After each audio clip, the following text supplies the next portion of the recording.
வணக்கம். இலங்கை செய்திகளுடன் நான் ரோஷன். விரிவான செய்திகளுக்கு முன் தலைப்புச் செய்திகள். 2026ஆம் ஆண்டு வரவு செலவு திட்டத்தின் அமுல்படுத்தப்பட உள்ள அனைத்து வீடமைப்பு திட்டங்களையும் திட்டமிட்ட காலக்கெடுவுக்குள் நிறைவு செய்து மக்களிடம் ஒப்படைக்க ஜனாதிபதி உத்தரவு. அரசாங்கத்தின் முறையற்ற நடவடிக்கைகள் வெளிப்படும் போது அதற்கு பொறுப்பில்லாத அரசு அதிகாரிகளே தண்டிக்கப்படுவது முற்றிலும் தவறான அணுகுமுறை. நாமல் ராஜபக்ச விமர்சனம். வளமான நாடும் அழகான வாழ்க்கையும் உருவாக்குவதாக வாக்குறுதி அளித்து ஆட்சிக்கு வந்த அரசு இன்று வறிய நாட்டினையும் ஏழ்மையான வாழ்க்கையையும் உருவாக்கி வருவதாக எதிர்க்கட்சித் தலைவர் சுட்டிக்காட்டு. தொடர்வது விரிவான செய்திகள். 2026ஆம் ஆண்டு வரவு செலவு திட்டத்தின் கீழ் அமுல்படுத்தப்பட உள்ள அனைத்து வீடமைப்பு திட்டங்களையும் திட்டமிட்ட காலக்கெடுவுக்குள் நிறைவு செய்து மக்களிடம் ஒப்படைக்க வேண்டும் என்று ஜனாதிபதி அனுரகுமார திசாநாயக்க அதிகாரிகளுக்கு உத்தரவிட்டுள்ளார். மேலும் குறித்த வீடமைப்பு திட்டங்களின் செயல்பாடுகளை ஒரே நிறுவனம் மூலம் மேற்பார்வை செய்ய வேண்டிய அவசியத்தையும் அவர் வலியுறுத்தினார்.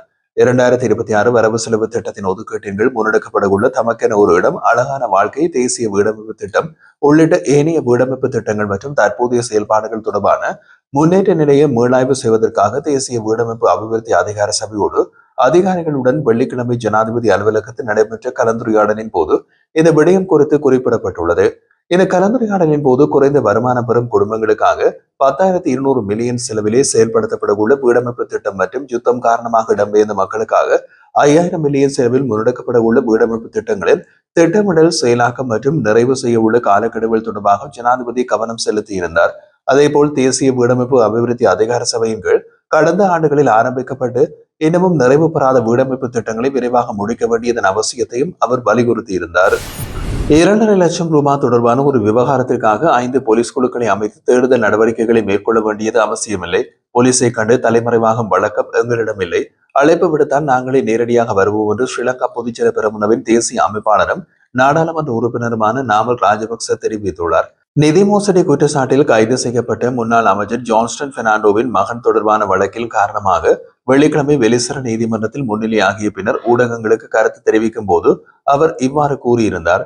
அரசாங்கம் சட்டத்தை தங்களுக்கு உகந்த வகையிலே பயன்படுத்த முயற்சிப்பதாக குற்றம் சாட்டியவர் நீதித்துறையின் மீது முழுமையான நம்பிக்கை இருப்பதாகவும் இவ்வளவு சிறிய தொகை விவகாரத்திற்கு மிகப்பெரிய அளவிலான போலீஸ் நடவடிக்கை மேற்கொள்ளப்படுவது தேவையற்றது என்றும் கூறினார்.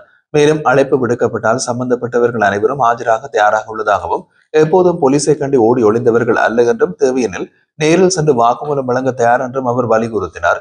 அதேவழி அரசு அதிகாரிகள் அழுத்தத்திற்குள்ளாக்கும் விதத்தில் அரசாங்கம் செயற்படுவதாகவும் அரசாங்கத்தின் முறையற்ற நடவடிக்கைகள் வெளிப்படும் போது அதற்கு பொறுப்பில்லாத அரசு அதிகாரிகளை தண்டிக்கப்படுவது முற்றிலும் தவறான அணுகுமுறை என்றும் நாமல் ராஜபக்ச குறிப்பிட்டுள்ளார். வளமான நாடும் அழகான வாழ்க்கையும் உருவாக்குவதற்காக வாக்குறுதி அளித்து ஆட்சிக்கு வந்த அரசாங்கம் இன்று வறிய நாட்டையும் ஏழ்மையான வாழ்க்கையையும் உருவாக்கி வருவதாக எதிர்க்கட்சி தலைவர் சஜித் பிரேமதாச கடுமையாக விமர்சித்துள்ளார். வெள்ளிக்கிழமை வெளியிடப்பட்ட விசேட காணொலி ஒன்றின் மூலம் அவர் இதனை தெரிவித்திருந்தார். தேர்தல் பிரச்சார காலத்தில் மின்சார கட்டணங்களை 33% குறைப்பதாக வாக்குறுதி அளித்த ஆளுந்தரப்பு தற்போது அதனை மறந்து 11.57% கட்டணங்களை உயர்த்த திட்டமிட்டுள்ளதாக குற்றம் சாட்டினார்.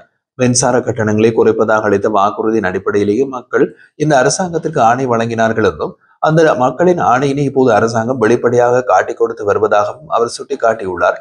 இதன் மூலம் மின் பாவனையாளர்களின் அடிப்படை மற்றும் மனித உரிமைகள் மீறப்பட்டுள்ளதாகவும் தெரிவித்திருந்தார். மேலும் சர்வதேச நாணய நிதியத்தின் நிபந்தனைகளை மக்களுக்கு சாதகமாக மாற்றுவதாக கூறியவர்கள் ஆட்சிக்கு வந்ததும் மக்கள் மீது கூடுதல் சுமைகளை ஏற்படுத்தும் அதே நிபந்தனைகளை அமல்படுத்தி வருவதாகவும் குற்றம் சாட்டியுள்ளார். தித்வா சூறாவளியால் லட்சக்கணக்கான மக்கள் பாதிக்கப்பட்டுள்ள நிலையிலும் மின்சார கட்டணங்களை உயர்த்த முயற்சிப்பது மக்கள் ஆணைக்கு எதிரான தவறான செயல் என்று குறிப்பிட்டு சஜித் பிரேமதாச கட்டணங்களை உயர்த்துவதற்கு பதிலாக 33% குறைப்பு வாக்குறுதியை நிறைவேற்றுமாறு அரசாங்கத்திடம் வலியுறுத்தினார். மக்கள் விரோதமான இத்தகைய நடவடிக்கைகளுக்கு எதிராக ஒன்றிணைந்து போராட வேண்டிய அவசியம் உள்ளதாகவும் அவர் தெரிவித்திருந்தார். நல்ல விடயங்கள் நிகழ்ந்தால் அவற்றை தமது சாதனையாக கூறிக்கொள்ளும் தற்போதைய அரசாங்கம் தவறுகள் வெளிப்படும் போது அதன் பொறுப்பை அரசு அதிகாரிகள் மீது சுமத்தி விலக்கிக் கொள்வதாக முன்னாள் ராஜாங்க அமைச்சர் ஜனக வகும்பர குற்றம் சாட்டியுள்ளார். வெள்ளிக்கிழமை பத்திரமுல்லையில் உள்ள ஸ்ரீலங்கா பொதுஜன பெரமுன தலைமையகத்தில் நடைபெற்ற ஊடக சந்திப்பில் அவர் இதனை தெரிவித்திருந்தார். 6ஆம் தர ஆங்கில மொழி பாடநூலில் இடம்பெற்றுள்ள கடுமையான தவறுகளுக்கான முழு பொறுப்பையும் கல்வி அமைச்சரை ஏற்க வேண்டும் என்று வலியுறுத்திய அவர் அதிகாரிகளை தற்காலிகமாக விலகச் செய்வதும் விசாரணைகளை சிஐடிக்கு ஒப்படைப்பதும் அரசாங்கம் தனது பொறுப்பிலிருந்து தப்பிக்கும் முயற்சி என்றார். மேலும் அத்தியாவசிய பொருட்களின் விலைகள் குறைக்கப்படும் என்று வாக்குறுதி அளித்துவிட்டு ஆட்சிக்கு வந்தவர்கள் புத்தாண்டின் ஆரம்பத்திலேயே எரிவாயு விலையை உயர்த்தி மக்கள் மீது கூடுதல் சுமையை ஏற்படுத்தி உள்ளதாகவும் அவர் குற்றம் சாட்டினார். கல்கமுவ பகுதியின் சட்டவிரோத மணல் அகழ்வுக்கு எதிராக நடவடிக்கை எடுத்த அரசு அதிகாரிகள் அரசியல் தலையீடுகளாலும் அச்சுறுத்தல்களாலும் பாதிக்கப்பட்டுள்ளதாக கூறிய அவர் அனைவருக்கும் சமமான சட்டம் என்று கூறி ஆட்சிக்கு வந்த அரசாங்கம் இன்று அரசியல் செல்வாக்கை பயன்படுத்தி சட்ட அமலாக்கத்தை தடுப்பதாக விமர்சித்துள்ளார். மேலும் அரசாங்கத்தின் தவறுகளை வெளிச்சம் போடும் ஊடகங்களை மௌனிக்க செய்யும் முயற்சிகளை நடைபெறுவதாக குற்றம் சாட்டிய அவர் அதிகார பலத்தை நம்பி செயல்படாமல் குறைபாடுகளை திருத்திக் கொள்ளுமாறு அரசாங்கத்துக்கு அறிவுறுத்தியுள்ளார். தற்போதைய ஆட்சியாளர்களின் வீழ்ச்சி ஏற்கனவே தொடங்கிவிட்டதாகவும் அவர் மேலும் தெரிவித்திருந்தமை குறிப்பிடத்தக்கது. ஐக்கிய மக்கள் சக்தி மற்றும் ஐக்கிய தேசிய கட்சி ஒன்றிணைந்து செயல்படுவது தொடர்பான பேச்சுவார்த்தைகள் தற்போது சாதகமான நிலையை எட்டியுள்ளதாகவும் சஜித் பிரேமதாசவின் தலைமையில் விரைவில் ஒரு பலமான அரசியல் கூட்டணி உருவாகும் என்றும் பாராளுமன்ற உறுப்பினர் ஹர்சன ராஜகருணா தெரிவித்தார். வெள்ளிக்கிழமை ஐக்கிய மக்கள் சக்தியின் அலுவலகத்தில் நடைபெற்ற ஊடக சந்திப்பில் இதனை தெரிவித்திருந்தார். இரு கட்சிகளையும் ஒன்றிணைக்கும் பொறுப்பு கட்சியின் மேலாண்மை குழு தலைவர் சஜித் பிரேமதாசவிடம் ஒப்படைக்கப்பட்டுள்ளதாகவும் முன்னாள் ஜனாதிபதி ரணில் விக்ரமசிங்கவின் ஆதரவோடு நடைபெற்ற பேச்சுவார்த்தைகள் வெற்றிகரமாக முடிந்துள்ளதாகவும் அவர் கூறியிருந்தார். இந்த ஒன்றிணைவு வலதுசாரி அரசியலுக்கு ஆதரவளிக்கும் மக்களிடையே புதிய நம்பிக்கையை உருவாக்கும் என்றும் இதனால் அரசாங்கம் அச்சமடைந்துள்ளதாகவும் அவர் குறிப்பிட்டிருந்தார். சஜித் பிரேமதாசவின் தலைமைத்துவமும் ரணில் விக்ரமசிங்கவின் அரசியல் அனுபவமும் இணையும் இந்த கூட்டணி நாட்டின் முக்கிய அரசியல் சக்தியாக மாறும் என்பதும் அவர் வலியுறுத்தியிருந்தார். மேலும் மாகாண சபை தேர்தலை உடனடியாக நடத்துமாறு அரசாங்கத்திடம் கோரிக்கை விடுத்த அவர் அந்த தேர்தலில் அரசாங்கத்துக்கு எதிரான வலுவான மக்கள் ஆதரவை திரட்ட தயாராக இருப்பதாக தெரிவித்திருந்தார். அத்துடன் 2025 ஜனவரியில் இடம்பெற்ற கொள்கலன் விவகாரம், தரமற்ற மருந்து இறக்குமதி, 6ஆம் தர பாடப்புத்தக விவகாரம் உள்ளிட்டவற்றில் முறையான விசாரணைகள் நடத்தி குற்றவாளிகளை நாட்டுக்கு வெளிப்படுத்த வேண்டும் எனவும் அனைத்து எச்சரிக்கைகள் புறக்கணிக்கப்பட்டதால் ஏற்பட்ட இழப்புகளுக்கு அரசாங்கம் பொறுப்பேற்க வேண்டும் என்றும் அவர் வலியுறுத்தியுள்ளார். மின்சார கட்டணம், எரிபொருள் விலை மற்றும் அத்தியாவசிய வரிகளை குறைத்து மக்களுக்கு நிவாரணம் வழங்க வேண்டும் என்றும் வேலையற்ற பட்டதாரிகளுக்கு 2026ஆம் ஆண்டுக்குள் வேலைவாய்ப்புகளை வழங்க வேண்டும் என்றும் அவர் கூறியுள்ளார். எதிர்க்கட்சியாக போதிய அவகாசம் வழங்கப்பட்ட போதிலும் அரசாங்கம் மக்கள் எதிர்பார்ப்புகளை நிறைவேற்ற தவறியுள்ளதாக குற்றம் சாட்டிய ஹர்சன ராஜகருணா எதிர்வரும் காலங்களில் நாடாளுமன்றத்திற்குள் மற்றும் வெளியிலும் அரசாங்கத்திற்கு எதிராக கடும் போராட்டங்கள் முன்னெடுக்கப்படும் என்றும் எச்சரித்துள்ளார். ரணில் சஜித் அரசியல் கூட்டணி அரசாங்கத்திற்கு எந்த விதமான சவாலையும் ஏற்படுத்தாது, மாறாக அது இவர்களின் பங்குரூத்து அரசியல் நிலைமையை வெளிப்படுத்துகிறது என்பதை நாட்டு மக்கள் புரிந்து கொள்ள வேண்டும் என்று தொழில் பிரதி அமைச்சர் மஹிந்த ஜாசிங்க தெரிவித்தார். வெள்ளிக்கிழமை கம்பஹா பகுதியில் நடைபெற்ற மக்கள் சந்திப்பொன்றின் பின்னர் ஊடகங்களுக்கு கருத்து தெரிவித்த போது அவர் இதனை கூறியிருந்தார். கடந்த ஆண்டு நாடு சந்தித்த கடுமையான நெருக்கடிகளை மக்கள் நன்கு அறிவார்கள் என்றும் அவற்றுக்கான தீர்வு காண அரசாங்கத்துக்கு ஒத்துழைப்பதாக எதிர்க்கட்சிகள் கூறினாலும் நடைமுறையில் எந்தவித ஒத்துழைப்பையும் வழங்கவில்லை என்றும் குற்றம் சாட்டினார்.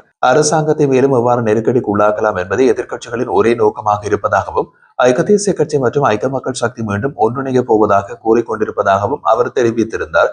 இந்த ரணில் சஜித் கூட்டணி அரசாங்கத்திற்கு ஒரு சவாலாக அமையாது என்றும் வினைமுறை மோசடியாளர்களுடன் எந்த காரணிகளுக்காகவும் ஒன்றிணைய மாட்டோம் என்று சஜித் பிரேமதாச தனது தந்தையின் உருவச்சிலைக்கு முன்பதாக சத்தியம் அளித்திருந்ததை அவர் இன்று மறந்துவிட்டதாக மஹிந்த ஜாசிங்க விமர்சித்திருந்தார். மேலும் எதிர்க்கட்சிகளின் ஒன்றிணைவு கூட்டணி அமைத்தாலும் அதில் தலைமைத்துவ முரண்பாடுகள் தவிர்க்க முடியாதவை என்றும் எந்த அரசியல் கூட்டணியாயினும் அதன் தலைமை தன்னிடமே இருக்க வேண்டும் என்பதே ஐக்கிய தேசிய கட்சி தலைவர் ரணில் விக்ரமசிங்கவின் நிலைப்பாடாக இருக்கும் என்றும் அவர் சுட்டிக்காட்டியிருந்தார்.